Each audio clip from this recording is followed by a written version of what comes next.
আমাদের গ্রামে আজ ভারতীয় জনতা পার্টির পক্ষ থেকে এই বিশাল জয়কে স্মরণীয় করে রাখার জন্য এক ভুরিভোজের আয়োজন করা হয়েছিল। প্রায় ১,৫০০ মানুষের স্বতঃস্ফূর্ত অংশগ্রহণ এবং উদ্দীপনা আজ এক নতুন দৃষ্টান্ত স্থাপন করেছে।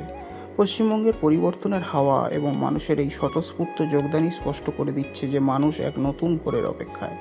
এত বড় এবং সফল আয়োজন আমাদের এতদ অঞ্চলে সত্যিই প্রথম।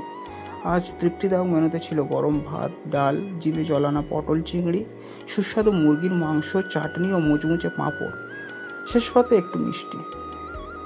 সামান্য এই আয়োজনের মধ্যে দিয়ে যেভাবে প্রত্যেকে মিলেমিশে আনন্দ উপভোগ করলেন তা সত্যিই স্মরণীয় হয়ে থাকবে।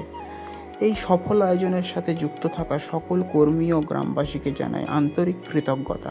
সকলকে জানাই গৌরীক শুভেচ্ছা। জয় শ্রীরাম, ভারত মাতা কি জয়।